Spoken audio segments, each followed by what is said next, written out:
Why would you want one of these? This is the Sonicake Pocket Master. I found that you can actually turn this into the most ridiculous rig and it sounds really good. This actually has some quite professional levels of quality in terms of sound and sampling. The Sonicake Pocket Master is probably the cheapest model I've ever spent money on. It cost me £36 on eBay with a special deal where I got a certain percentage off. So you can get them from as little as that. Usually they retail around £50. I've backed it up with this. This is a controller, it's a MIDI controller. Now you can get these in many different ways. This is the M-Wave one, but there's also one by Hotone. I really love their stuff.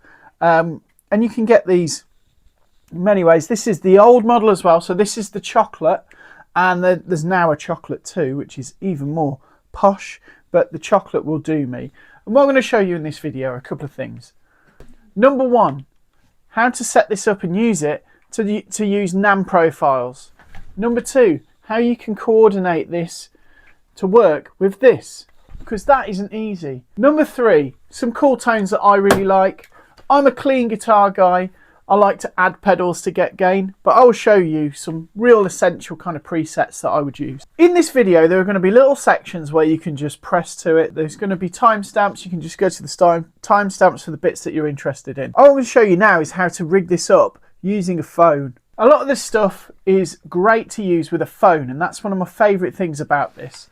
So I use a Tonex. I always have to kind of plug that into a computer to make big changes with my Tonex one. This is great because you can just boot it up, you press a button here, and it says, do you want to run, power on? We put OK. It's so good I can even use it with the camera just pointing at me. I know how it's going to work. The only thing is with here, making adjustments in the unit are a little bit clunky. This is set up with my little profile, and all I've got to do to synchronize this with this is turn this on and turn the Bluetooth on. So when I do that,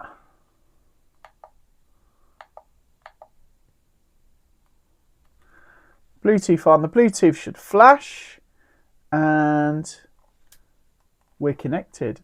And now when I press this, you can see there that effects are coming on and going off. And that is what we want. So to get something like a chocolate to work, you're going to need to do the firmware update first, then download Cube Suite on your iDevice. You just sync it with Bluetooth, access it there, and then you choose a channel. So this has got the 4 channels, A, B, C and D. You click on, say, channel A, and on there you can put in the MIDI codes. So the MIDI codes are just in the middle there. It says 1cc and 45. 45 is the channel to change the drive. So I identified that from using the manual, and in the manual for the Pocket Master it tells you what all the MIDI channels are for each item. So for example, if you want to change the drive, it's 45. If you want to go onto your next channel, say channel B, then you go in there and you put a different number in for a different thing. So it might be you want an effect, effects 2 or effect 1. So by going on to B bank, you can set that up and put in a different number. So in this case it was 44, for C it was 49, and for D in there it's 50.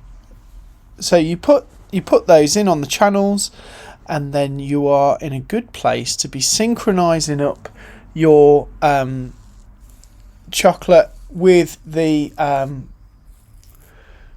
Pocket Master. Okay, using this fancy background, I'm going to show you here how I would just synchronize these two things. So there's a little button to turn this on. Now I've gone and done that.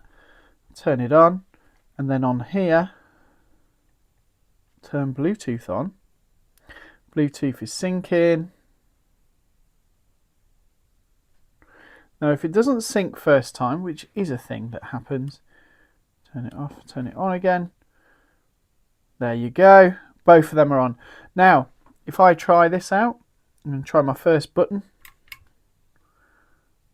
And my drive has come on, look. Look at that, that's exciting, isn't it? This one, should put on a different channel. Effects 1. This one, effects 2. And this one, effects, will be the delay. So the delay's on or the delay's off.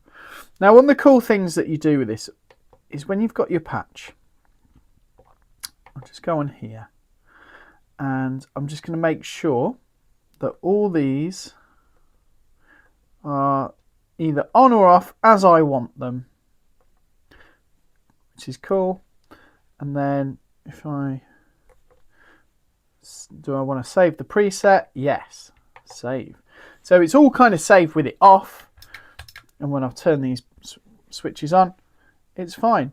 Now I'm going to move this away. I'm going to go an arm's length away. Still doing it. So you're kind of good for perhaps, there we go. So you're perhaps okay for a meter, I would say. Any more than a meter and it's not working very quickly. So a bit of advice, if you are going to gig with this or try it in practice, that's what you do.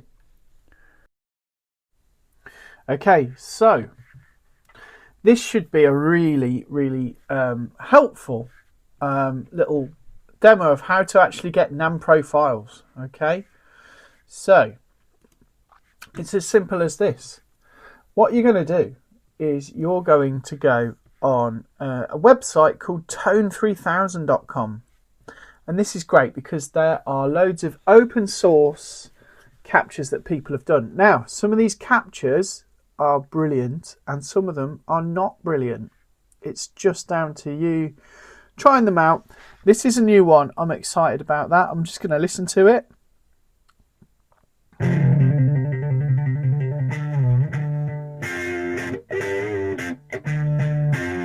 It's got that nice furry sound around the edges of the tones. That looks cool. Vox.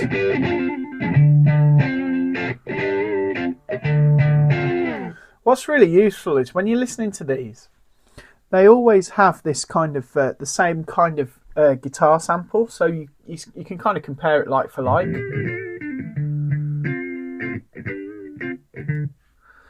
So yeah, let's have a listen to that.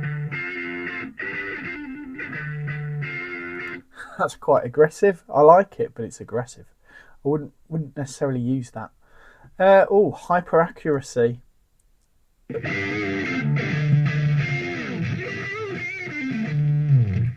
Sounds very good. Right, I will just say actually, for what I've found here is you need, for the Pocket Master, you kind of need a full rig. If you don't do it with a full rig, you can have problems because it tries to add the IR. So let's have a listen to this. This is a nice looking amp. So this is a Fender Deluxe Reverb. Great, that sounds great. So I'm going to just click on that, download it. Right, the next steps then. Let's have a look here. So if I now click on the Fender drive there, I've opened the folder and I've got loads of little NAMM captures here. Now, because I'm going to have to get this off my phone, I'm going to just I'm going to have to pick one here. So I'm just going to go on this one. I mean, there's loads of different ones now. What I'm going to do, I'm just going to rename it so I can find it very easily. Okay. So Deluxe Reverb NAMM capture. Right. Now for me, I could just airdrop it to my phone. There we go. Dr. Funkenstein. That's a phone name, isn't it?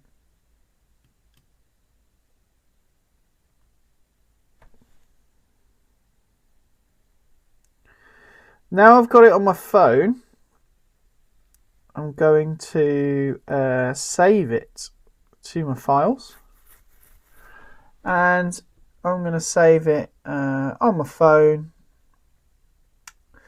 DLR NAMM. Okay, cool. Right, there we go. That was fun. Next, you go on to your Bluetooth around here, around these parts, we call it Bluetooth. We don't really. I'm the only one that calls it that. Okay, so I'm going to turn my Bluetooth on, and then I'm going to have a look, see if I've got this as an option. Ah, there it is, Pocket Master Audio. I want to be able to control the Pocket Master. So let's turn, sometimes Bluetooth gets fussy when you're connecting to different things in a short amount of time, which I have been, because I've been connecting to stuff.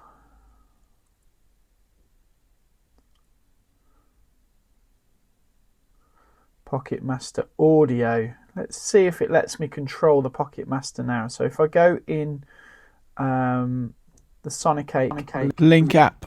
So the Link app will allow you to select the Bluetooth connection to the Pocket Master, and it should load up on your presets. And this is a place, I'm just going to choose a place where I can show you to upload a NAM profile. I'm going to use this one that says SSS EQ. So you just go onto your preset number that we want. That's the one, P11. I'm only choosing P11 because it's one that I'm not that happy with the amp. So when you click on the amp, you've got two choices. This is the modeler amps, and you've got clones. So basic is all your modelers there that you can see that we know and love, and then the clone is your NAM profile. So you've got 5 NAM profile slots. Now in the John Mayer one, I think that's the one I'm going to change. Turns out I don't sound like John Mayer when I sing, when I use that one. So if I go upload a new one, and I can choose a file. So I'm going back into my files where I've just downloaded that one, that DL Deluxe Reverb, and it should just upload it. Wait, it'll take a second. Just got to upload it into the Pocket Master. There you go, DLR NAM profile, and there it is in the patch. Now you'll notice there that the IR has like a little like a no use kind of symbol on there. That's because the IR's out of the IR is out of action, and we are now using what's built into that complete NAM profile, which is in the amp. And that's why when we downloaded it, we were looking at complete full rigs, I think it was called. So it's just a thing. I'm just fiddling with the EQ and stuff on here because I just want it to be sort of as it sounds. And I've got new DLR now. I've just saved the patch. Next, I'm going to show you just some tones that I use live. So here's how I would use this for a gig. So I've just got a nice clean sound. This is actually the Bassman. I just like the Bassman sound at the moment. I'm going through a thing. I'm fickle. So it's a clean sound. It's got a little bit of hair on it.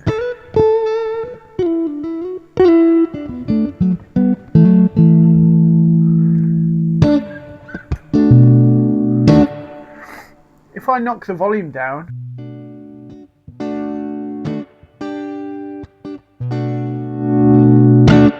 it's nice and dynamic. It's nice and touch sensitive actually.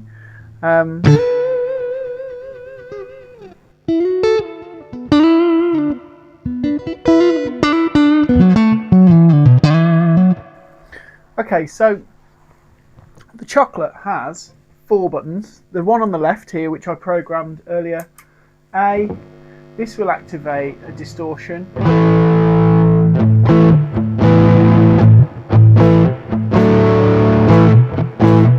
Now there's 2 distortion sort of overdrive pedals. There's distortions and there's overdrive pedals on here. Tube Screamer is a good one. This is the Boss overdrive based one.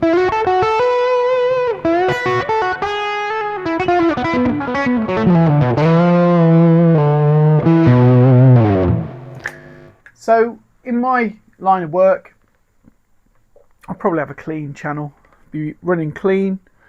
So it might be like if I'm doing a song like Signed, Sealed, Delivered.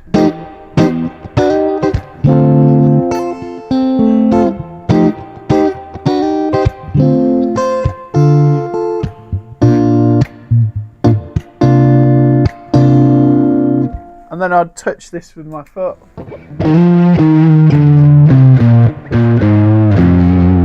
And then I've got sort of the lick, it comes in quite, you know, quite powerful.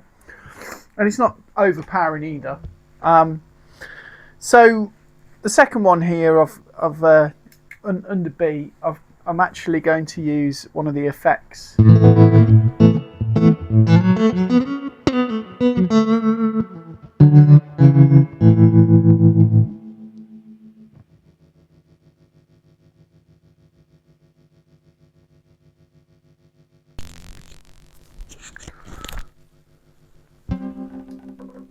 So with the recent gigs that I've been doing, tremolo has actually been my little... I can change that to anything I like. Normally I like a tremolo and a chorus. Channel C, press on that.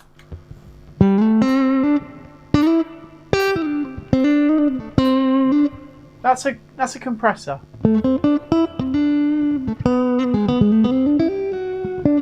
And I'm using it as a boost, so if I just put the drive on, you kind of hear it.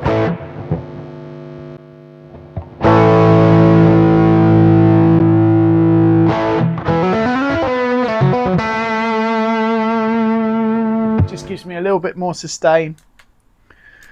What I've done with the with this is that the boost is actually, you know, it has a boost on it, but it's in under distortion, so you can't separate that. So I'm having to use the compressor as a sort of lead boost. Now that's okay usually. One of the things that I've done is reordered where the effect goes in the chain, because that's quite important in terms of how effects affect each other. Lastly, I've got a delay on D, so press D.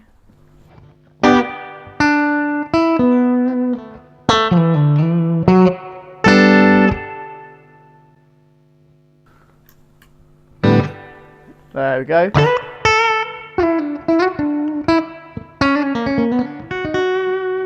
It's like a slap back.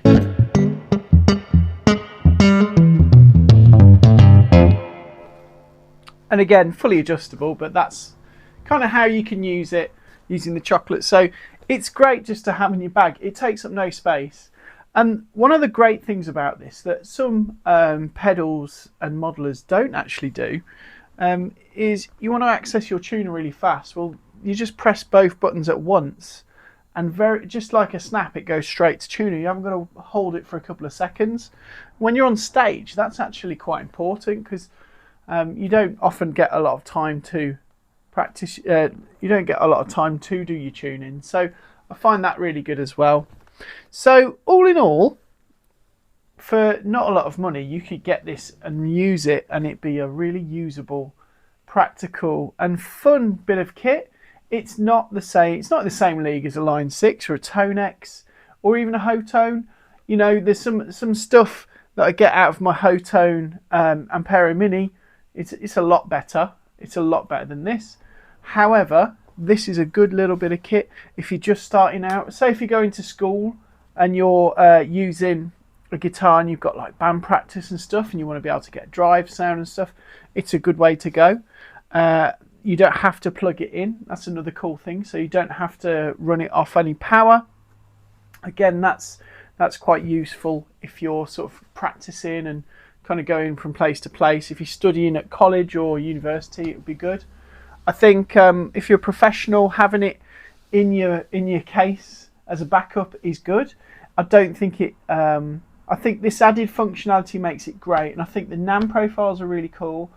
They are not, in my opinion, they're not as good as the Tone X stuff. I use the Tone X stuff all the time for sort of amp captures, and that is excellent. I will be trying out some of the stuff that's sort of in that league, but priced really well. So stay tuned for some videos on that.